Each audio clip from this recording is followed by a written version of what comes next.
Duong Tudo, rue Catina. C'est l'ancienne rue Catina, bien connue du corps expéditionnaire français en Indochine et des lecteurs de l'Artégie. Là voilà la rue Catina qui va de la basilique au port. Continental Palace, des noms qui parlent bien. Nous y sommes à Saigon depuis 28 heures. Et pendant ces premières 28 heures, beaucoup de choses nous ont frappés. Et ces choses qui nous ont frappés, Michel Parbeau les a filmées, Jacques Beck les a enregistrées, et nous allons vous les présenter. Ce sont, je le répète, que des premières impressions.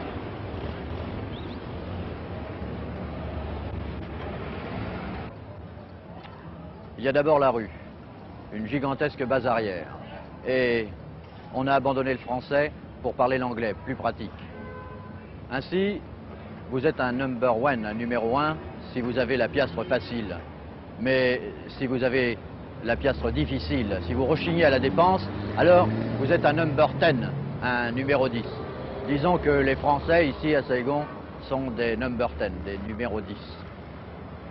Saigon mange du dollar, et les GIs, qui ont mangé du Viet, comme ils disent, dans la brousse, demeurent les fournisseurs attitrés pendant la permission de 24 heures qu'ils ont une fois par mois.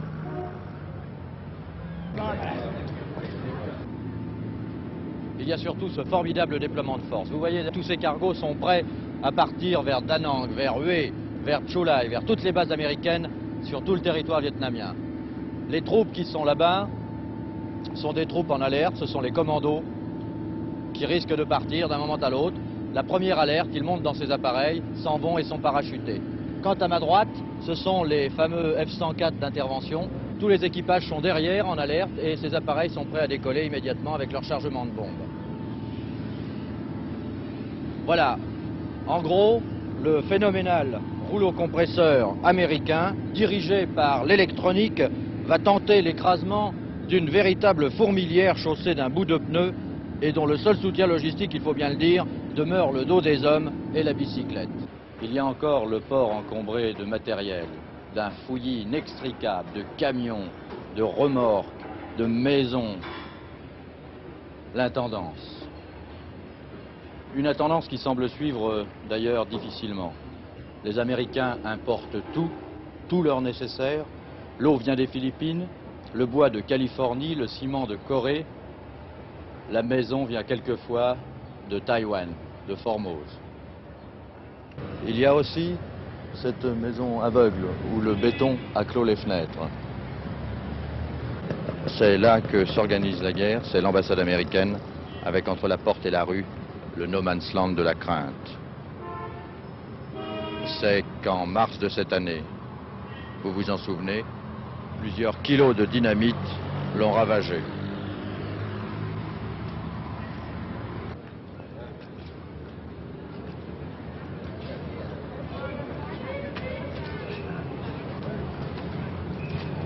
Monsieur Kaplan, Saigon est actuellement entre deux trêves, pourrait-on dire, celle de Noël et celle future du Tet. Pensez-vous que ces trêves apportent quelque chose à la paix? Eh bien, je ne sais pas, n'est-ce pas? Franchement, nous n'avons aucun moyen ici de savoir quelle réaction l'autre côté va produire finalement à l'offre répétée que nous avons faite de négocier les problèmes qui nous confrontent ici au Vietnam. Nos propositions sont très claires, tout dépend d'eux. Oui. On dit souvent en Europe, et vous le savez, au Vietnam, ce sont les Américains qui commandent, est-ce vrai? Non, ce n'est pas vrai. Les Vietnamiens ont quelques 750 000 hommes sous les armes. Ils sont incomparablement plus engagés, si vous voulez, dans le travail quotidien de pacification que nous. Nous apportons évidemment un élément essentiel à leur sécurité, mais il n'y a aucun commandement unifié pour l'instant. Nous coopérons ensemble.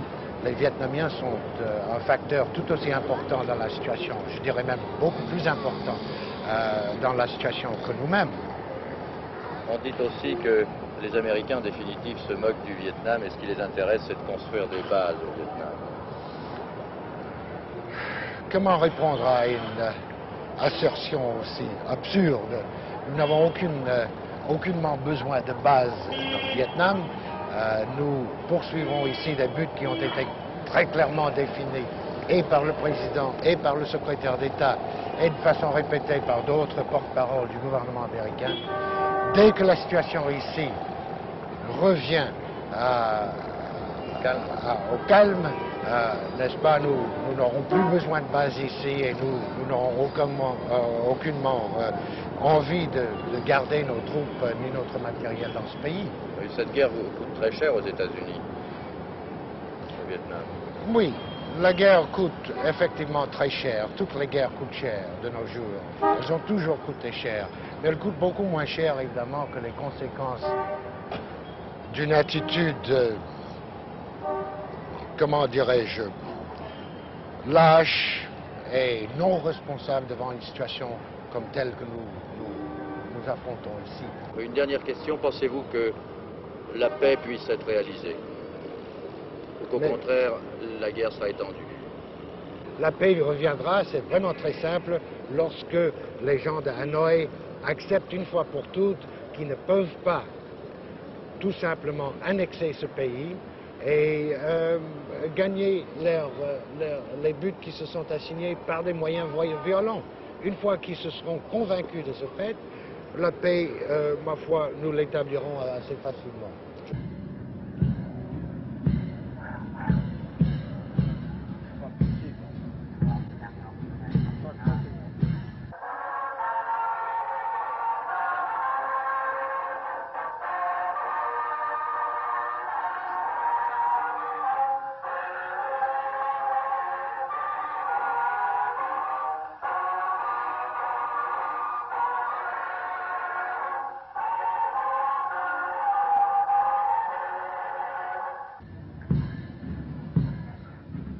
Ông ủy viên Tân Lý Chiến và Trung tướng Tư lệnh Quân đoàn 4 và vùng 4 chiến thuật kiêm đại biểu chính phủ tại miền Tây Nam Phật can duyệt qua các liên đoàn công tác chiến dịch thông suốt.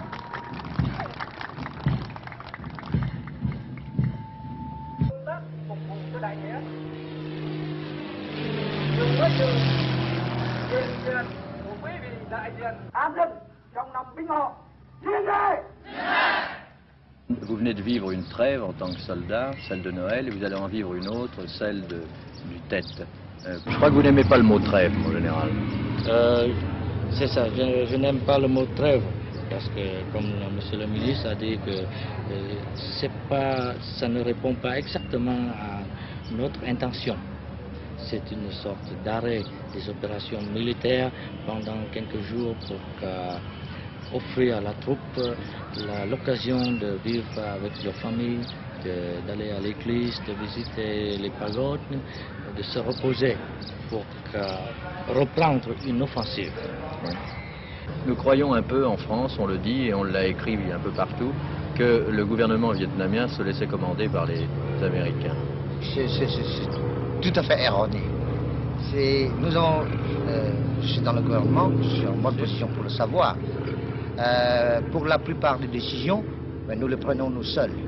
Pour certaines autres décisions concernant le matériel, ou bien en ce qui concerne l'aide américaine, naturellement, nous le conférons avec les Américains.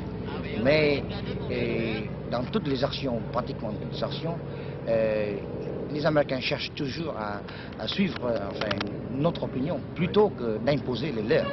Comment voyez-vous la solution au Vietnam? La solution au Vietnam, ils veulent conquérir le pays par la force.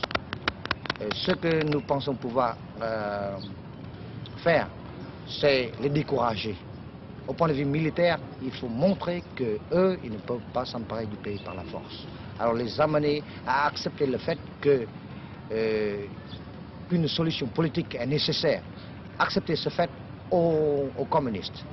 Dans cette question, il faut que nous soyons très forts militairement parlant. Et puis que les communistes nous laissent tranquilles, que nous organisons notre pays au-dessous du 17e parallèle selon la volonté de notre population. Vous ne songez jamais à une réunification possible du Vietnam? Nous continuons à songer à cette question, mais je ne peux pas parler dans quelle année. Vous savez, de cette question, ça dépend, c'est comme en Allemagne, c'est comme en Corée, ça dépend d'une situation générale du monde. Tant que le monde est divisé en deux blocs, il est presque normal que, enfin, dans la situation de notre pays, on soit aussi divisé. Et le jour où la situation mondiale se modifiera, nous sommes sûrs que nous serons se réunifier.